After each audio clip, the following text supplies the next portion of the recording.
Be still, children. One dark night, a family lay awake listening to footsteps outside their home. There was no bolt on the door, no bar across the frame, nothing but a woven reed mat hanging in the doorway and the thin hope that whoever was outside would simply keep walking. Sleep, for most of human history, was not the relaxed unconsciousness people take for granted today. It was a nightly gamble, taken in a home that could be entered by anyone strong enough to push through a curtain or lift a piece of hide out of its frame. Today, the average front door in the United States, Britain, Canada, or Australia has at least one deadbolt, often a second chain lock, sometimes a smart lock that recognizes a fingerprint or a phone. People fall asleep within minutes of getting into bed, rarely giving a second thought to the 6 millimeters of hardened steel standing between them and the outside world. This confidence is so complete that most people would struggle to remember the last time they consciously worried about someone simply walking into their bedroom while they slept. So how did people get from a reed mat to a deadbolt?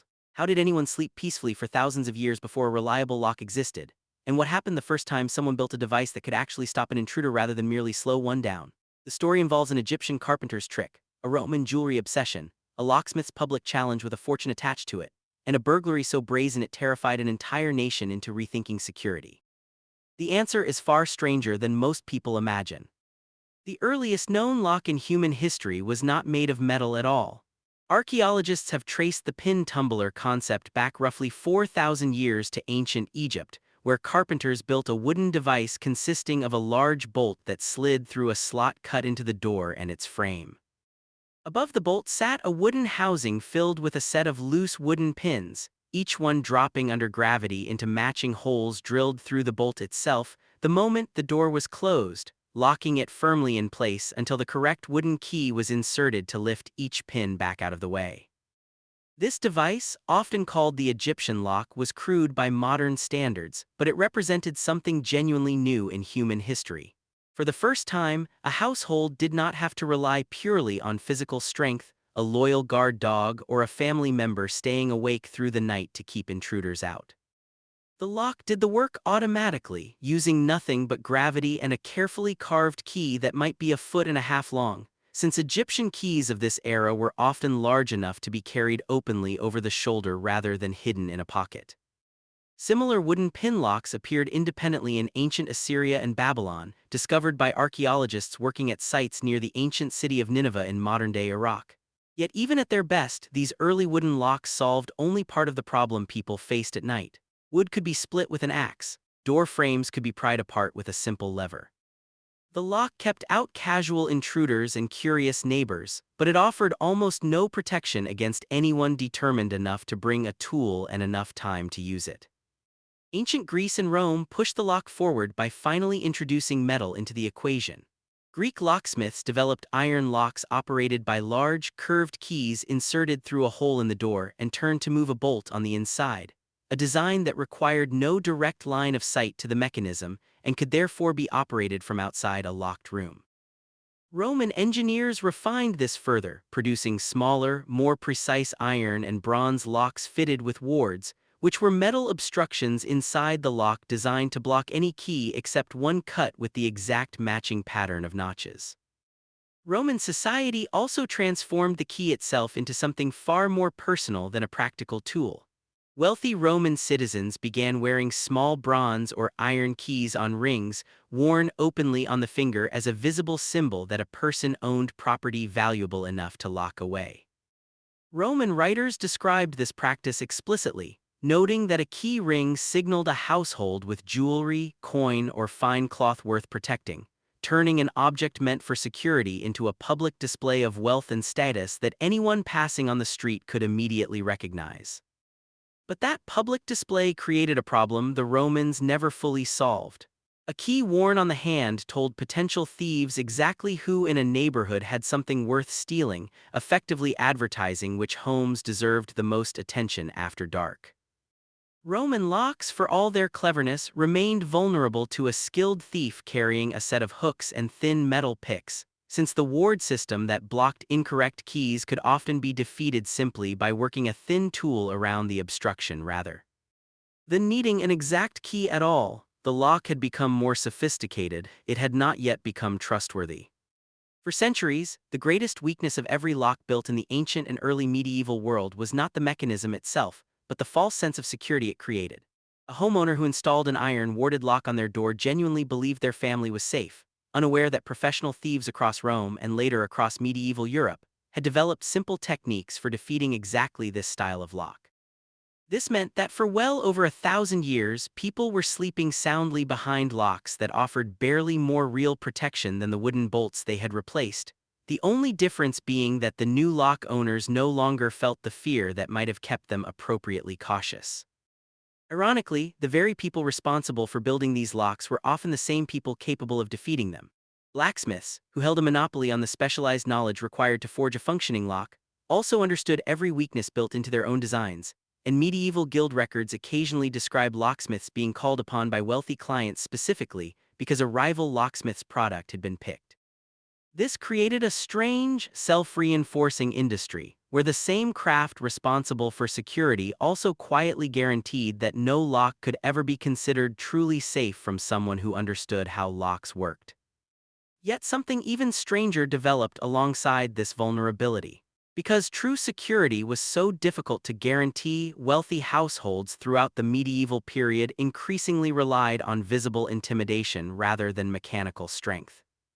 Massive iron locks, some weighing several pounds and covering nearly the entire surface of a door, became common not because their internal mechanisms were more secure, but because their sheer size and elaborate decoration were meant to discourage an intruder before they ever tried the mechanism at all.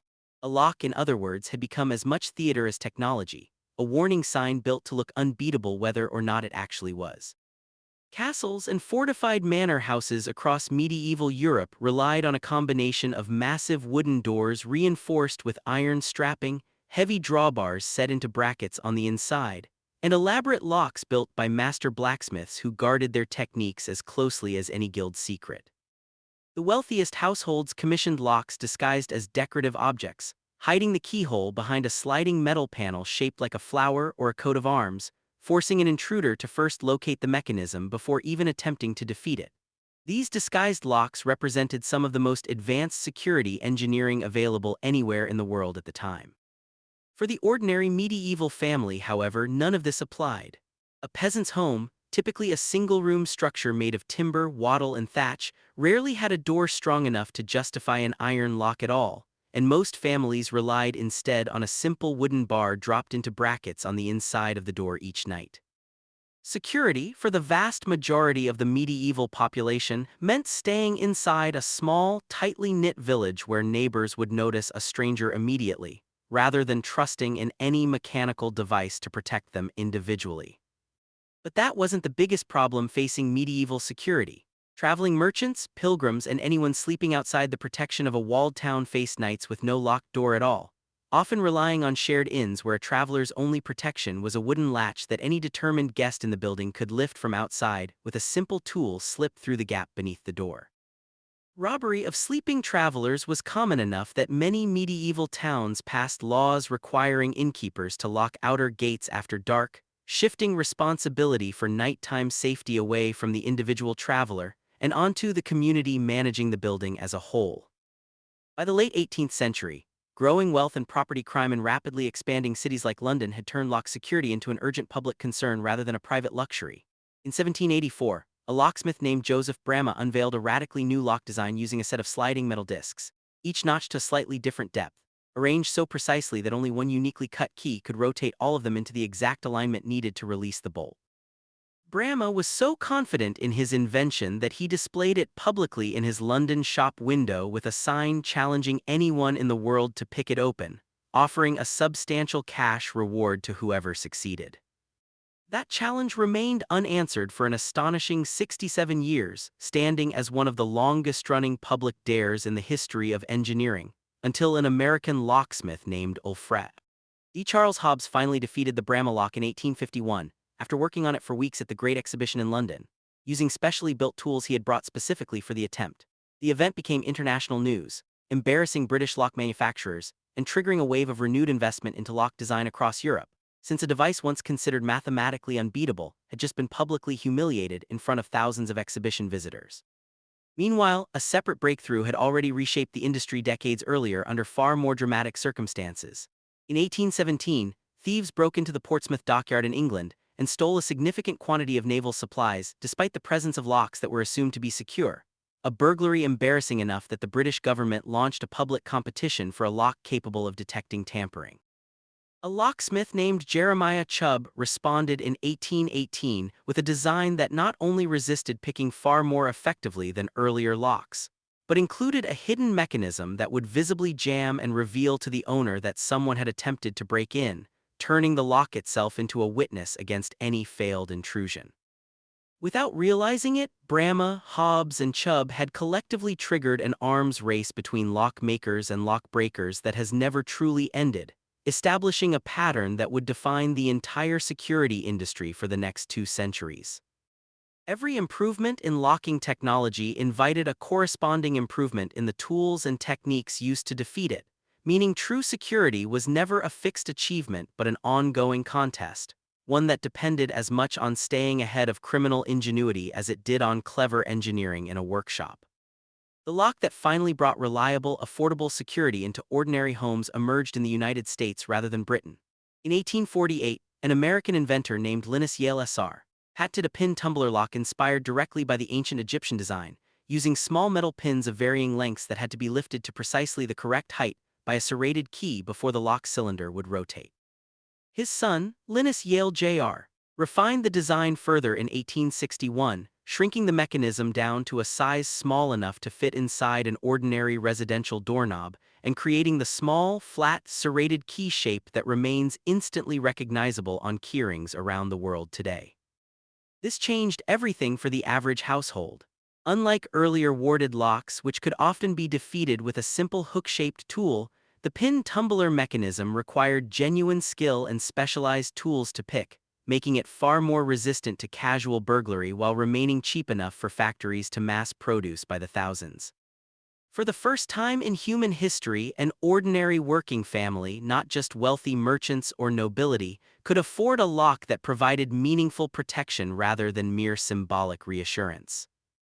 Mass production accelerated further after Harry Soref founded the Master Lock Company in 1921, introducing an affordable laminated steel padlock built from stacked layers of metal that made the lock's internal mechanism dramatically harder to drill or pry open than earlier cast designs. Soref reportedly demonstrated his lock's durability by firing a bullet directly into it during a public promotional event, and the lock held. Within a few decades, laminated padlocks and pin tumbler door locks had become standard equipment in homes, schools, factories, and businesses across the entire industrialized world. The sudden availability of genuinely reliable locks did more than protect property. It quietly reshaped how people related to their own sense of safety at night. Historians studying urban life in the late 19th century have noted that as pin tumbler locks became standard in city apartments and townhouses, insurance companies began adjusting premiums based on what type of lock a building used, effectively assigning a financial value to a family's sense of overnight security for the first time. A good lock no longer just kept a person calm. It could now lower the cost of protecting everything they owned. This new reliability also created an unexpected demand for people capable of defeating it. As pin tumbler and laminated padlocks became widespread, a specialized criminal skill set in lock picking grew alongside it, eventually splitting into two very different professions occupying the same technical knowledge. Locksmiths hired to help people locked out of their own homes and burglars hired by no one but themselves both relied on nearly identical tools and techniques, meaning the very expertise required to protect a home was the same expertise required to break into one. No one expected what happened next as the rise of reliable locks began shifting the psychology of crime itself. Burglary statistics across industrialized cities in the early 20th century show a measurable shift away from forced entry through doors and toward alternative points of access such as unlocked windows, back entrances, or simple deception to get a resident to open the door voluntarily. The lock had become strong enough that criminals increasingly stopped attacking it directly, instead searching for the weakest point in an entire household's security rather than the strongest one, a strategic shift that remains true of burglary patterns to this day. Today, the pin tumbler lock designed by the Yale family still forms the mechanical basis of the majority of residential locks used across the United States, United Kingdom, Canada, and Australia more than a century and a half after its invention. Yet an entirely new layer of security has begun to grow around it. Smart locks, connected to home internet networks and controlled through smartphone apps, now allow homeowners to lock or unlock a door remotely, receive alerts the instant someone enters, and grant temporary digital keys to guests or delivery workers without ever cutting a physical copy. Biometric locks, using fingerprints or facial recognition rather than any physical key at all, have moved from science fiction into ordinary hardware stores within the span of a single generation, echoing the same underlying human desire that first drove Egyptian carpenters to carve wooden pins into a door bolt 4,000 years earlier.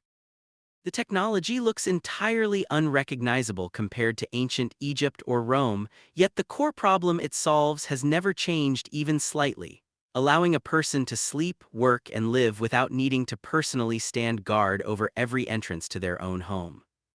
Meanwhile, the same arms race that began with Joseph Bramah's public challenge in 1784 continues today in digital form, as cybersecurity researchers regularly demonstrate vulnerabilities in smart locks that can sometimes be defeated with signal jamming devices or software exploits rather than any physical tool at all. The lock has changed its shape from wood to iron to steel to silicon, but the underlying contest between those building security and those determined to defeat it remains exactly as active now as it was in a Roman blacksmith's workshop 2,000 years ago. The family, lying awake behind a reed mat listening to footsteps in the dark, had no way of knowing that their fear would eventually be answered by 4,000 years of quiet, accumulating human effort. Egyptian carpenters carving wooden pins, Roman blacksmiths forging iron wards, medieval craftsmen hiding keyholes behind decorative panels, a locksmith's public challenge that stood unbeaten for 67 years, and a father and son in 19th-century America shrinking an ancient idea down to fit inside an ordinary doorknob all led eventually to a door that a person could close at night and trust. The next time you turn a small brass key or press a thumb against a glowing panel beside your front door, it may be worth remembering what that quiet click actually represents. It is not simply metal moving against metal.